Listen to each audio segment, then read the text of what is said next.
Meanwhile, two New York lesbians came in for a shock this week when they tried to buy a book for a baby. Okay, we're gay, but we're in Barnes & Nobles, and there's a kids book section, a gay kids book section, and this is crazy. Look at this. Okay, there's the gay VCs, right? Bye-bye binary. Bye-bye binary with a mohawk on a baby. And bravo to all those gays and lesbians who stand up to this nonsense. But where did all the overtly political LGBTQ+++ ideology aimed at young people in particular actually stem from? From the gay community itself? From the school kids? From the marginalised and oppressed? Nope. It came from the World Economic Forum, according to the World Economic Forum. Today, I'm really proud to sit on WEF's Power of Media Task Force, and GLAAD is a very proud partner of the Partnership for Global LGBTQI Equality, which is also known as PGLE. And PGLE was launched right here in 2019 and is a project of WEF and the UN Office of the High Commissioner for Human Rights. So it's LGBTQ, and we expand the age from 18 to 34, and you can see nearly 40% of Gen Zers identify as LGBTQ. Have you got that? The political grooming of Gen Z into the ideology of LGBT and Q was a United Nations and World Economic Forum activist program, and they are proud of it. Of course, there's nothing sinister whatsoever about the World Economic Forum or any of their ideas, is there?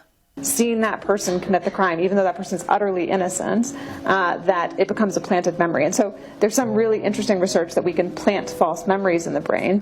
And in a different context, one of the emerging areas that's really interesting in law neuroscience is pain detection. And once we understand the circuitries that cause pain, I guess the question is, could we then instill pain and use that in many coercive measures in the legal system as well? So. Wow, that's amazing. Coercive pain, anybody? Sounds like fun.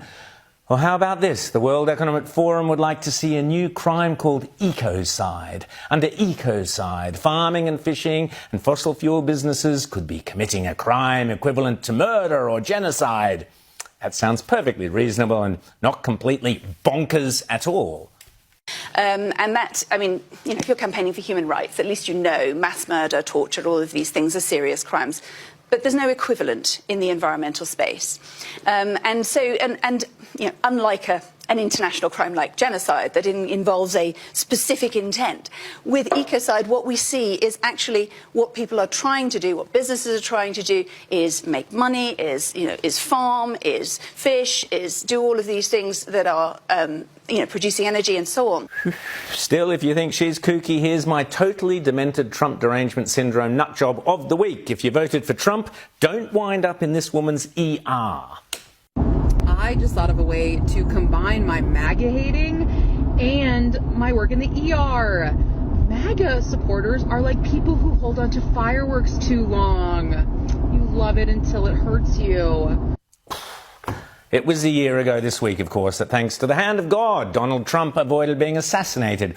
We were on air on Outsiders as it happened, and I immediately called it an assassination attempt. But most of the US media did not.